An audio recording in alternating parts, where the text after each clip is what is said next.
लंका युद्ध में रावण मर नहीं रहा था। विभीषण ने कहा, राम, रावण की नाभि में अमृत कुंड है, वहां वार करिए, रावण मर जाएगा। मर्यादा पुरुषोत्तम ने लक्ष्य भेदा और रावण का संहार किया। ठीक इसी तरह जीवन की चुनौतियों से निपटने के लिए सही दिशा में लक्ष्य भेदना जरूरी होता है। शक्ति का होना ही पर्याप्त नहीं है, उस शक्ति का प्रयोग कब और कैसे करना है, ये महत्वपूर्ण है। संपूर्ण रामचरित्र हमें आदर्श, संस्कार और मर्यादा की सीख देता है। रावण दहन के साथ साथ अपने भीतर के असत्य, अहंकार, ईर्ष्या, द्वेष, स्वार्थ और लोभ रूपी रावण का दहन करना मत भूलिएगा। आप सभी को संसद टीवी की ओर से विजयादशमी पर्व की हार्दिक शुभकामनाएं। हेलो इंडिया, मैं हूं पराक्रम। हेलो इंडिया, मैं हूं प्रीति।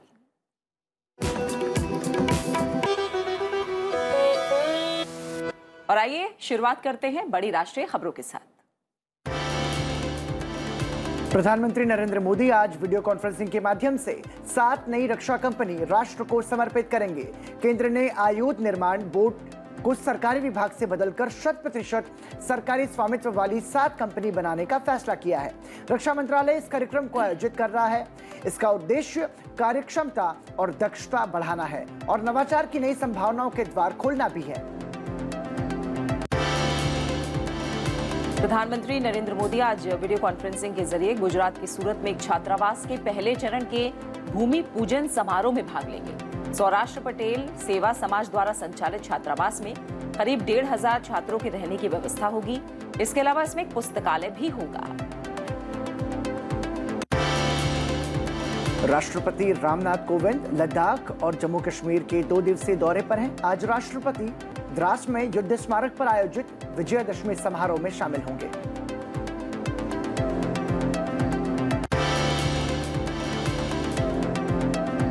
गृह मंत्री अमित शाह ने कहा है कि पाकिस्तान अपनी आतंकी हरकतों से बाज नहीं आया तो सर्जिकल स्ट्राइक फिर से भारत करेगा। उन्होंने गोवा के धारबंडोरा में राष्ट्रीय विधि विज्ञान विश्वविद्यालय की आधारशिला रखने के बाद ही बात कही। गृह मंत्री ने अपराधों पर नियंत्रण के लिए फॉरेंसिक टीमों को मजबूत बनाने पर जोर दिया है। सेला सुरंग के अंतिम चरण के कार्य की शुरुआत रक्षा मंत्री राजनाथ सिंह ने की। कल वीडियो कॉन्फ्रेंसिंग के माध्यम से अरुणाचल प्रदेश में सेला सुरंग के अंतिम चरण के कार्य की शुरुआत की गई। सुरंग में विस्फोट के साथ ही अंतिम चरण का काम शुरू हो गया। रक्षा मंत्री ने देश की सुरक्षा और सामाजिक आर्थिक विकास के प्रति अपनी प्रतिबद्धता के लिए सीमा सहित संगठन की सराहना की।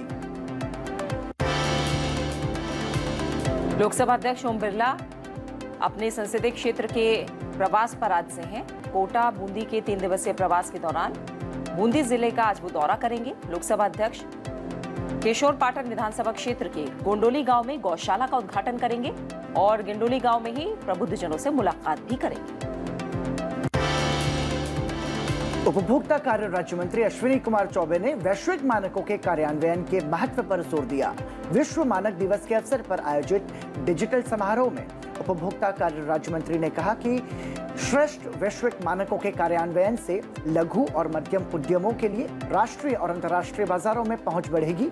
उन्होंने मानकीकरण के माध्यम से पर्यावरण स्थिरता के महत्व पर भी बल दिया। ई फाइलिंग पोर्टल में 2 करोड़ से अधिक इनकम टैक्स रिटर्न आयकर विभाग ने अपने ई फाइलिंग पोर्टल पर 13 अक्टूबर तक 2 करोड़ से अधिक इनकम टैक्स रिटर्न फाइल होने की पुष्टि की है। आयकर विभाग के नए ई फाइलिंग पोर्टल में अब लगभग स्थायित्व नजर आया। इसका हवाला देते हुए विभाग ने करदाताओं से 2021-22 के लिए रिटर्न दाखिल करने की अपील भी की।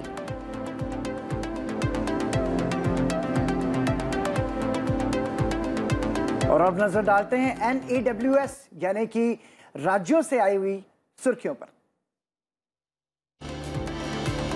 केंद्रीय मंत्री अनुराग सिंह ठाकुर के मुताबिक स्वच्छ भारत अभियान के तहत अब तक देश भर में 40 लाख किलोग्राम से अधिक कचरा एकत्र किया जा चुका है। नेहरू युवा केंद्र संगठन के माध्यम से महीने भर चलने वाला देशव्यापी स्वच्छ भारत अभियान इस महीने की 1 तारीख को शुरू किया गया था। केंद्र सरकार ने प्रधानमंत्री केयर्स फंड से 1224 PSA ऑक्सीजन संयंत्र स्थापित करने की मंजूरी दी है। इनमें से 1183 संयंत्र ने काम करना शुरू कर दिया है। मंत्रालय के मुताबिक शेष ऑक्सीजन संयंत्रों को भी इस महीने के आखिर तक स्थापित कर लिया जाएगा। इन संयंत्रों को स्थापित करने में 1200 करोड़ रुपए खर्च हुए हैं।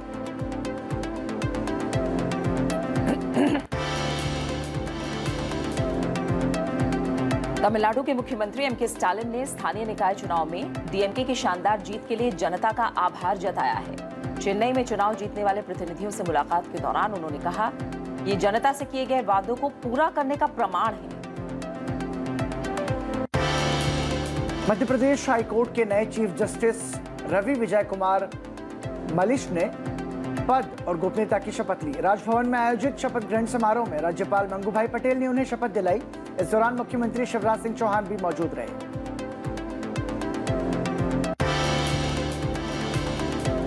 एनआईए ने जम्मू कश्मीर में विभिन्न स्थानों पर तलाशी के दौरान आतंकी गतिविधियों से जुड़े 9 लोगों को गिरफ्तार किया है। गिरफ्तार आरोपियों से कई इलेक्ट्रॉनिक उपकरण, आपत्तिजनक दस्तावेज और संदिग्ध वित्तीय लेनदेन की जानकारियां भी बरामद हुई हैं। नवमी की पूजा के साथ ही आराधना का पर्व नवरात्रि का समापन हो गया है। कोरोना संक्रमण के बीच श्रद्धालुओं ने मां दुर्गा के नवम रूप में मां सिद्धिदात्री की पूजा अर्चना की। सुबह से ही मंदिरों में खासी भीड़ देखी गई। इसके साथ साथ मां काली की भी पूजा की गई।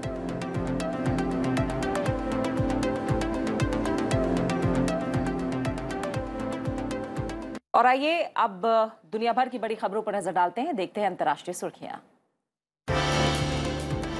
रक्षा मंत्री राजनाथ सिंह ने शंघाई सहयोग संगठन की अंतर्राष्ट्रीय वेबिनार में सुरक्षा बलों में महिलाओं की भूमिका पर चर्चा की। इस विषय पर उन्होंने कहा कि सुरक्षा की अवधारणा में आमूलचूल बदलाव आए हैं। उन्होंने कहा कि युद्ध के स्वरूप बदलने के कारण खतरा हमारी सीमाओं से लेकर समाज के भीतर तक पहुंच गया है। आतंकवाद इसका सबसे खतरनाक उदाहरण है। उन्होंने कहा कि गैर जिम्मेदाराना देश राजनीतिक हितों के लिए आतंकवाद का हथियार की तरह इस्तेमाल कर रहे हैं।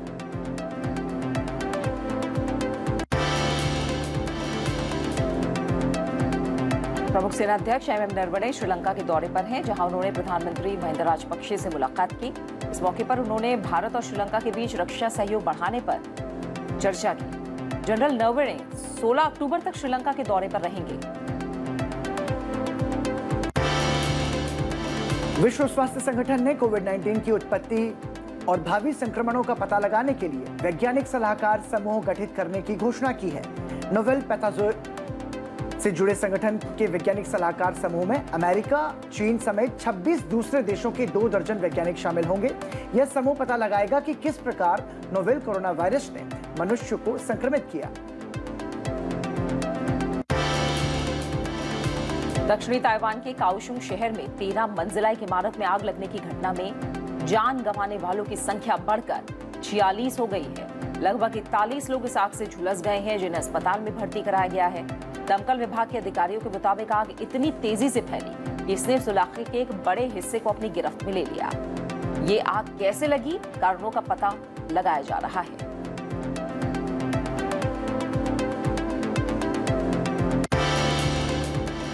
और आइए अब नजर डालते हैं सोशल मीडिया पर और जानते हैं प्रधानमंत्री, राष्ट्रपति और लोकसभा अध्यक्ष ने आज क्या कुछ ट्वीट किए।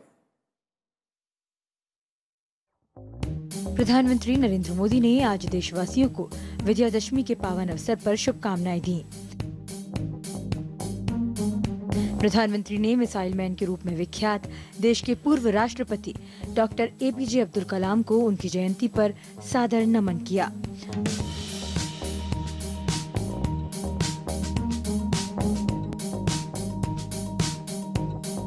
राष्ट्रपति ने विजयादशमी के शुभ अवसर पर सभी देशवासियों को बधाई दी। लोकसभा अध्यक्ष ओम बिरला ने भारत रत्न से सम्मानित पूर्व राष्ट्रपति डॉक्टर कलाम की जयंती पर श्रद्धा सुमन अर्पित किए। और आइए अब बात करते हैं आज के दिन की।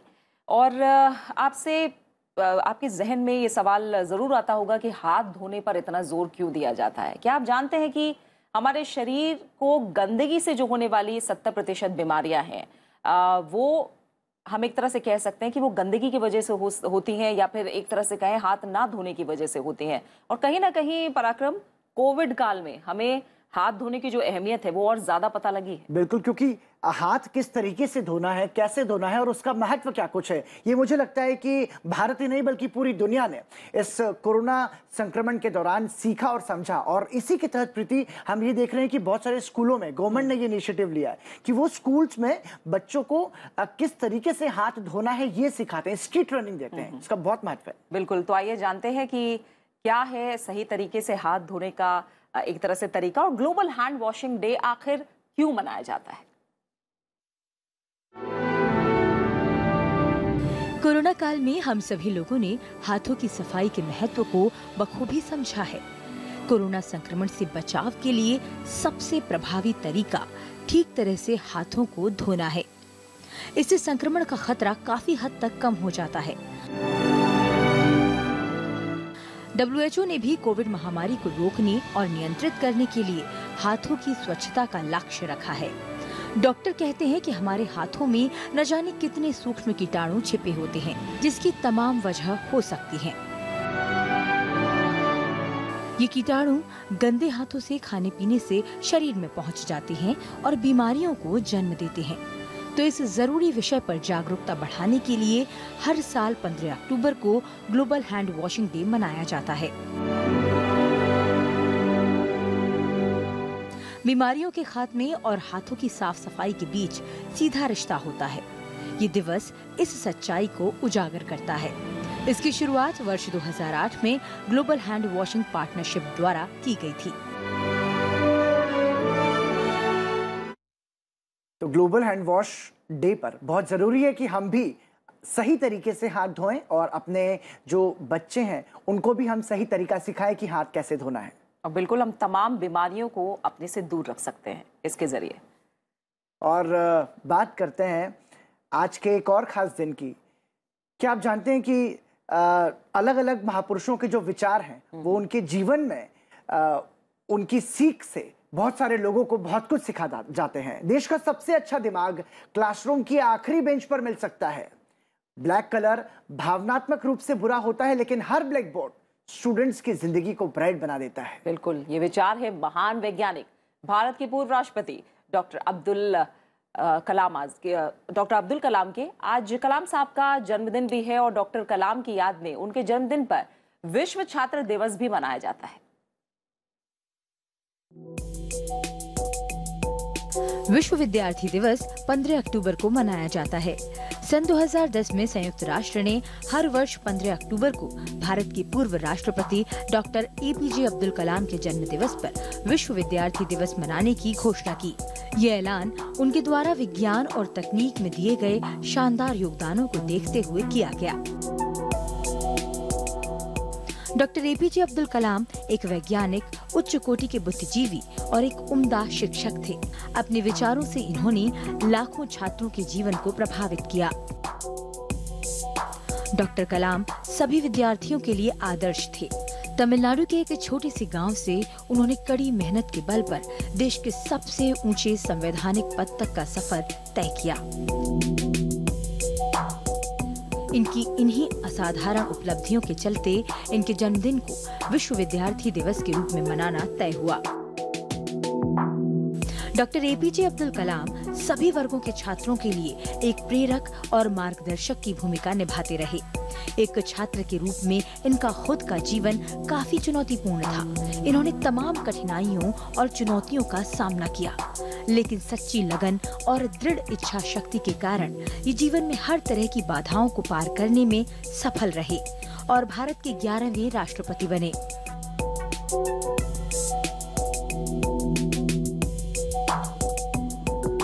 अपने सार्वजनिक जीवन में भी डॉक्टर कलाम ने खुद को एक शिक्षक ही माना और छात्रों को संबोधित करना उनका सबसे प्रिय काम था, जो ये जीवन के अंतिम क्षण तक करते रहे। और हमारी तरफ से भी डॉक्टर अबुल पाकिर जैनुलाब्दीन अब्दुल कलाम, जो उनका पूरा नाम है, उन्हें हमारी तरफ से भी आज के दिन श्रद्धांजलि। और एक और खास दिन है इसके अलावा पराक्रम आज, और इसके बारे में आप थोड़ा बताइए कि आज का दिन स्पेशल क्यों है? आज चूंकि दशहरे से शुरुआत हुई है प्रीति, और लेकिन अंतर्राष्ट्रीय स्तर की अगर हम बात करें तो बहुत सारे ऐसे खास दिन हैं जो कि पूरी दुनिया में मनाए जाते हैं। दरअसल आज व्हाइट केन डे है। व्हाइट केन यानी सफेद बेंत। दृष्टिहीन लोगों के लिए सफेद बेंत एक जरूरी उपकरण है। बिल्कुल, व्हाइट केन डे ऐसे लोगों के प्रति संवेदनशील रवैया अपनाने के लिए प्रेरित करता है जो देख नहीं सकते हैं। National Federation of the Blind हर साल आज यानी 15 अक्टूबर को व्हाइट केन डे मनाता है। दृष्टिहीन लोगों के लिए सफेद बेंत एक जरूरी उपकरण है जो इस तबके को एक मुकम्मल जीवन जीने में मदद करता है। साथ ही ये दिन नेत्रहीन और दृष्टिबाधित तबके की चुनौतियों भरी जिंदगी के प्रति समाज को जागरूक करने का काम करता है। व्हाइट केन डे का उद्देश्य हम सबको नेत्रहीन और दृष्टिबाधितों के प्रति संवेदनशील रवैया अपनाने को प्रेरित करना है। यह अभियान वास्तव में स्वावलंबन, आत्मसम्मान और आत्मविश्वास का संबल है। हमारे दृष्टिबाधित साथियों के मानवाधिकारों का सबल प्रतीक है।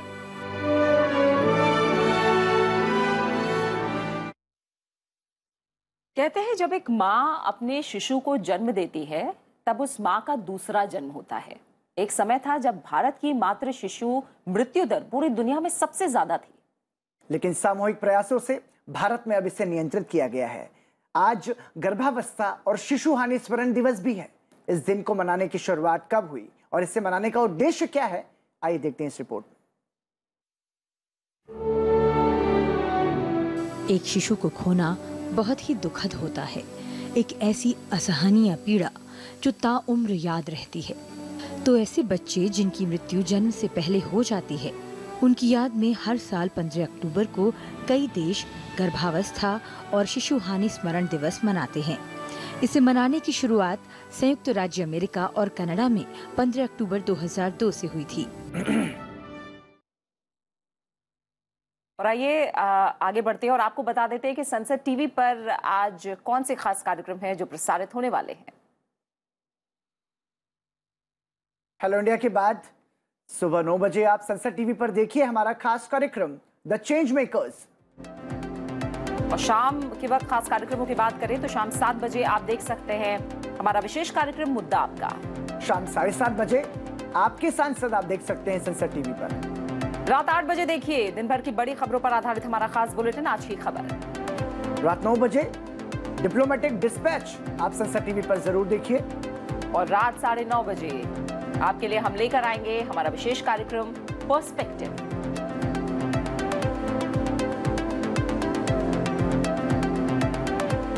और फिलहाल समय एक छोटे से ब्रेक का। ब्रेक पर जाते जाते आपको दिखाते हैं देश भर में नवरात्रि का उल्लास और धूम। कोलकाता हो, गुजरात हो या फिर दिल्ली, हर जगह मां दुर्गा की पूजा पूरे धूमधाम से हुई। तो आइए आपको भी दिखाते हैं इसकी कुछ झलकियां।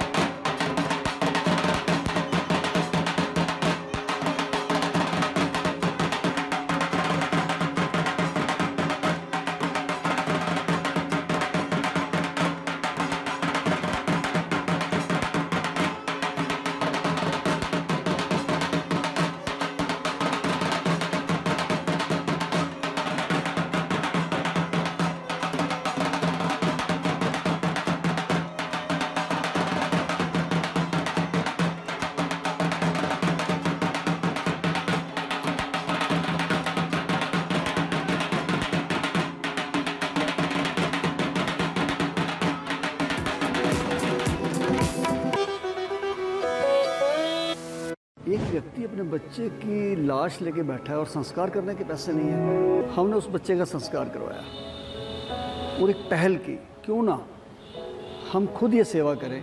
और हमने एक संस्था बनाई, शहीद भगत सिंह सेवा दल। गांव जीवन की आवश्यकताएं हैं, उन सब पर हमने भागीदारी की। पर मूलतः हमने विज्ञान तकनीकी को आर्थिक संसाधनों से जोड़कर एक बेहतर जीवन पारिस्थितिकी और आर्थिकी बनाने की कोशिश की। एक कशिश थी, इसलिए मैंने ये सोचा कि मुझे गांव के लिए जुड़ना है, ग्रामोन्मुखी होना है।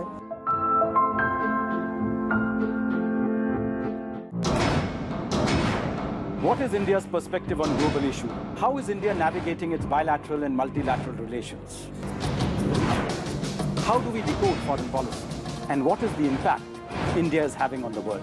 For an in-depth analysis of international affairs, watch Diplomatic Dispatch with me, Vikas Baru, only on Sansad TV.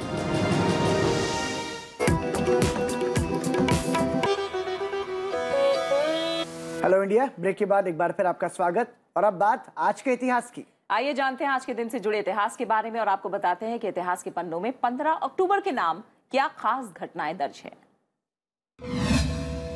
वर्ष 1931 में आज ही के दिन भारत के 11वें राष्ट्रपति डॉक्टर APJ अब्दुल कलाम का जन्म तमिलनाडु के रामेश्वरम में हुआ। वे देश के पहले ऐसे गैर राजनीतिज्ञ राष्ट्रपति रहे जिनका राजनीति में आगमन विज्ञान और तकनीक के क्षेत्र में दिए गए उत्कृष्ट योगदान के कारण हुआ। भारत की अग्नि मिसाइल को उड़ान देने वाले कलाम विज्ञान के क्षेत्र से डॉक्टर कलाम को भारत सरकार द्वारा 1981 में पद्म भूषण और 1990 में पद्म विभूषण से सम्मानित किया गया। डॉक्टर सर्वपल्ली राधाकृष्णन और डॉक्टर जाकिर हुसैन के बाद वह पहले एकमात्र ऐसे राष्ट्रपति हैं जिन्हें भारत रत्न मिलने का सम्मान राष्ट्रपति बनने से पूर्व ही प्राप्त हो गया था। वर्ष 1997 में भारत सरकार द्वारा अब्दुल कलाम को भारत रत्न से सम्मानित किया गया। वर्ष 1949 में आज ही के दिन त्रिपुरा की रियासत को भारत संघ में विलय कर दिया गया। वर्ष 1963 में त्रिपुरा को एक केंद्र शासित प्रदेश बनाया गया। उसके बाद वर्ष 1972 में त्रिपुरा को एक पूर्ण राज्य का दर्जा प्राप्त हुआ। वर्ष 1949 को भारतीय संघ में विलय होने तक त्रिपुरा एक रियासत थी। त्रिपुरा के अंतिम महाराजा वीर विक्रम सिंह की मृत्यु के बाद उनकी पत्नी महारानी कंचन प्रभा ने त्रिपुरा राज्य की बागडोर संभाली थी। त्रिपुरा राज्य का भारतीय संघ में विलय करने में उन्होंने सहायक की भूमिका निभाई। वर्ष 1961 में आज ही के दिन सूर्यकांत त्रिपाठी निराला जी का निधन हुआ। वे साहित्य के छायावाद के प्रमुख 4 स्तंभों में से एक थे। निराला जी एक लेखक, कहानीकार, कवि, उपन्यासकार, निबंधकार और संपादक रहे। उन्होंने गरीब और शोषित वर्ग के प्रति हो रहे अन्याय पर लिखा, परंतु निराला जी अपनी कविताओं के कारण अत्यंत लोकप्रिय हुए। और आइए अब बात करते हैं आपके स्वास्थ्य की। और स्वस्थ रहने के लिए हम जानते हैं कि योग एक ऐसा जरिया है जो काफी अहम है और काफी बदलाव हमारे जीवन में ला सकता है। कई बीमारियों में नियमित तौर पर योग करने से बड़ा आराम मिलता है। और आज भारत के योग को पूरी दुनिया अपना रही है। प्रीति, ये बहुत गर्व की बात भी है कि योग का जो महत्व है लोग उसे अब समझने लगे हैं। और आपको बता दें कि माइग्रेन में भी योगासन करने से आपको मदद मिल सकती है। आज हम बात करेंगे अर्ध चक्रासन की और एक्सपर्ट से जानेंगे इसके बारे में।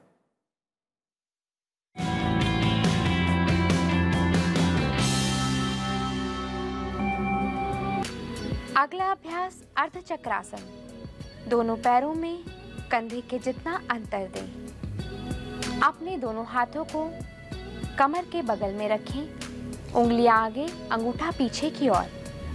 अपनी कोहनी कंधों को पीछे की ओर खींचें। श्वास भरते हुए गर्दन को पीछे झुकाएं। श्वास छोड़ते हुए शरीर को पीछे की ओर झुकाएं। सामान्य श्वास प्रश्वास के साथ आसन में बने रहें।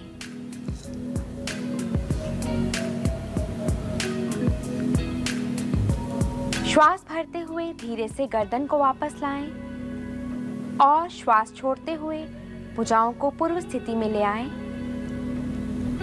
और विश्राम करें।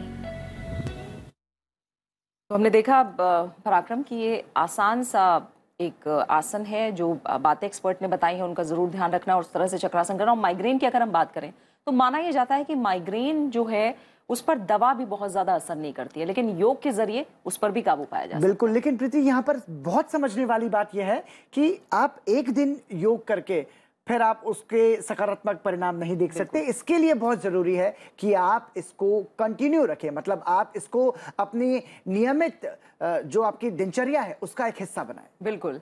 और आइए आपकी सुबह को खूबसूरत और ज्यादा बनाते हैं। फिलहाल मुझे और पराक्रम को इजाजत देने का वक्त आ गया है, लेकिन हम जाते जाते आपको सुरीले संगीत के साथ छोड़कर जाते हैं। संगीत की धुन से आनंद बना रहता है, तो ये सुरीला आनंद लीजिए और सुनिए हमारे आज के कलाकार डॉक्टर संजीव शंकर और अश्विनी शंकर का खूबसूरत शनाई वादन।